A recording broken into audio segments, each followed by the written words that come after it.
you been, honey? You know where I've been. Get me a fresh drink, will you, honey? Did that take 4 hours? I was gone 4 hours? It's been about that long.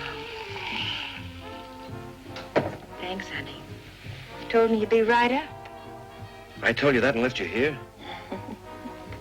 Well? Are you kidding? What do you mean here?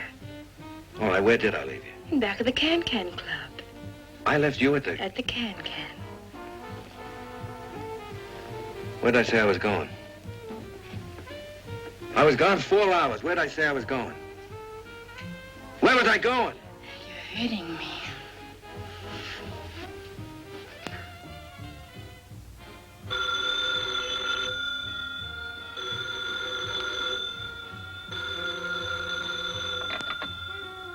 Who is this, honey?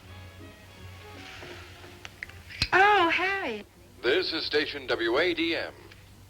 For our late listeners, we present a rebroadcast of a program transcribed earlier this evening. Say, Harry. Your host is Larry What's your Jackson. last name?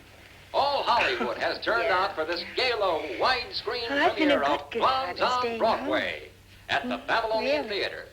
The picture Why'd you wait introduces so long to come? the sensational blonde discovery, Monica Madison. Miss Madison is right here at the microphone now, waiting to say hello. I'd like to tell your fans that your escort tonight is Claude Olmsted, one of our town's better-known columnists, who's responsible for bringing Miss Madison to Hollywood's attention. That's right. Nice to have you at the mic, Claude. It's a little late. Pleasure's all mine, Larry. Ladies and gentlemen, it was Mr. Olmsted that made Monica Madison the most talked-about young actress through his widely syndicated column. Am I not right, Monica? Yes. I'm very grateful to Mr. Olmsted. I was merely the first to see the obvious. All right, that's a date now. Say, Harry. Have you seen the picture? What do you but look I think like? it's wonderful, and I'm Oh, sure, I was only Well, kidding. thank you, Monica Madison and Crazy, Claude honey. Olmsted, for chatting with us. Thank you. Good night, Larry. Monica Madison, ladies and gentlemen, a girl with a wonderful What, future. again? And coming to the microphone right now is the star of Blondes on Broadway, Felicia Flanders. By all I've heard about B&B Blondes on Broadway, it's a great show, and you've never looked better. Want some? I missed you. Where'd you been? Are you nuts? You've been ignoring me, Al. Oh, for crying out loud.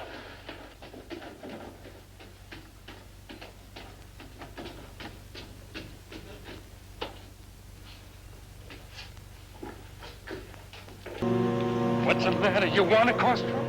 Come here. Why can't we do things out in the open? Why are we always hiding? Why don't you tell her? I told you why. If she doesn't give you a divorce, leave her. I'll go with you anywhere. It won't work. Have you told her that you don't love her? That you love only me? Have you told her that, Al? It's no use. We fight like cats and dogs, yet she swears she'd never give me a divorce. You think she'd be tired of supporting you? Sorry. Guess that was below the belt, wasn't it?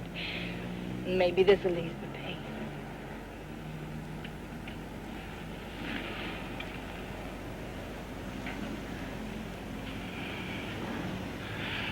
I'm cured. Better make sure.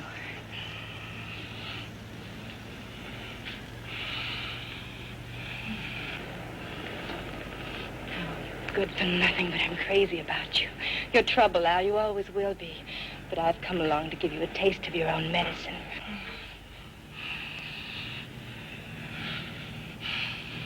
We're wrong for each other.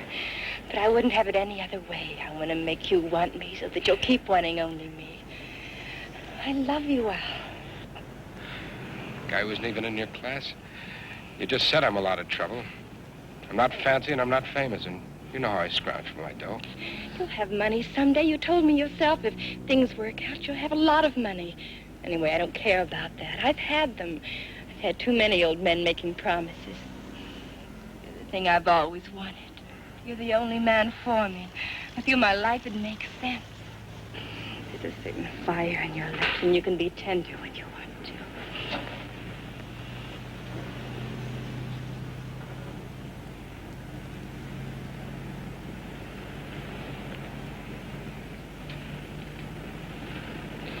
What's wrong? It's not the same. What isn't? Us. Something's wrong. Just the idea of Peggy being in danger makes this thing between us seem wrong. What are you talking about? I've got to find her. What are you trying to pull? Nothing. What's this hot and cold routine? What's going on? A couple of hours ago, a guy came up to the apartment, gave me a phony story about wanting me to caricature him. Peggy was tired, and we got into an argument, and I blew. I left the guy up in the apartment with her. So? The girl was murdered, and this guy, I don't know. I'm not sure, but this guy I left up in the apartment with her, he might be the murderer. Nothing's happened to her. What about me? I'm sorry, Candy. I didn't figure on things boomeranging the way they did. I was sure I didn't need her when I first met you. Tonight, I need her more than I ever did. I must have been crazy out of my head to figure it any other way. With or without violins.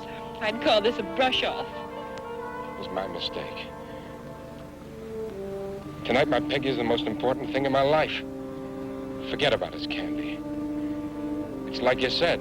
You and I, we just don't add up together. Sure. Sure, I'll forget you. I'll stop searching for my kind of a dream. Maybe some guy will come along. A nice, quiet, shy type. We'll get married and have a normal, bored life. Cut it. I'm worried sick about my wife. Can't you understand that? There's a killer on the prowl, and she might be his next victim. Well, there's your victim now. You're wasting your time worrying about her.